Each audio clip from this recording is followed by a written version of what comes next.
Hi guys, how you doing? Note the shirt. I'm cold. It's cold. Anyway, how you guys doing? I wanted to give an update that I just now realized myself.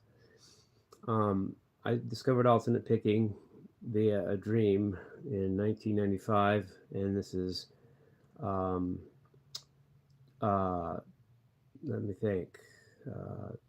Yeah, 29 years later.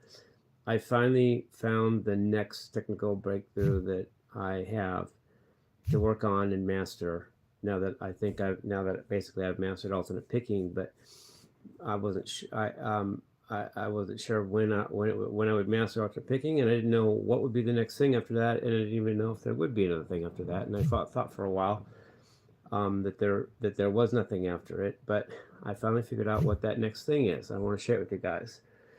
And before I do, I hope don't think of this as regress necessarily, because sometimes progress looks like regress, and sometimes regress can't even be progress. So next thing for me is like articulation, like sliding and bending notes and harmonics, and both pinch harmonics and natural harmonics.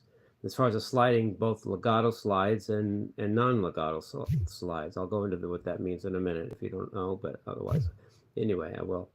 Um, Little bits of articulation is the next step, and it may seem like what that's just a small thing or that's weird to go, but no. Beeps and squeaks. Steve Vai always spoke of this. If you want to be a guitar great, you got to be able to beep and squeak once in a while.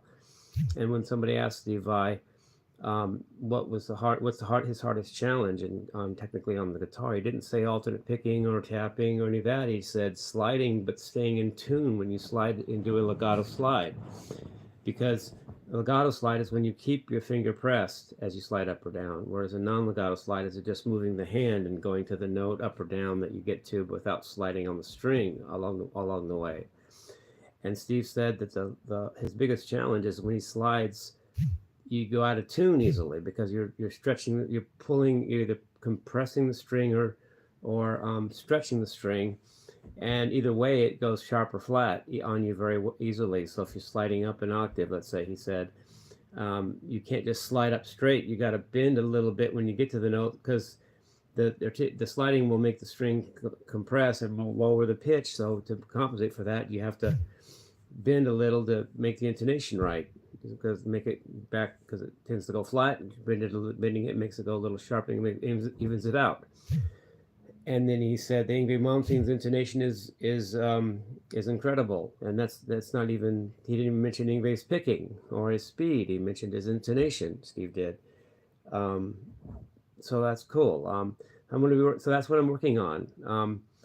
It just came to me that that's the next level, and I'm happy that there's a next level, and I'm happy that I found it, and I'm ready to try it. So little things like that. Whammy bar technique is also articulations, and George Lynch said you can even use the whammy bar instead of picking sometimes, because the whammy bar makes the string pick itself easily, and you can just kind of go wow, and without even picking and make the note.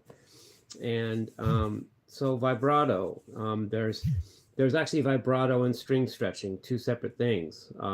String stretching or string bending is just bending the note up, up. We only go up. Can't bend down. That's what whammy bars are for, some partly.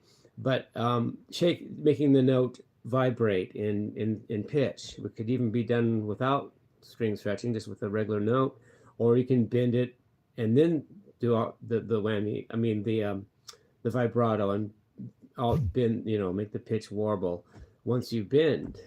Once you've bend it, once you have bend the string. So there's that.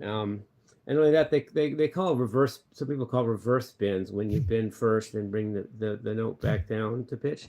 But that's actually a pre-bend, because you don't bend down. You just bend first and then pick the note, and then unbend it to go back down to the original pitch. So it's not really a reverse bend, it's a pre-bend. So that's what I'm working on. And along with that comes things like tone. Tone is like articulation too. You know, the tone is your amp, your guitar, the way your guitar is set up, the kind of guitar you have, the kind of amp you have, the kind of pedals you use, and so forth. So love you guys. Peace, rock and roll.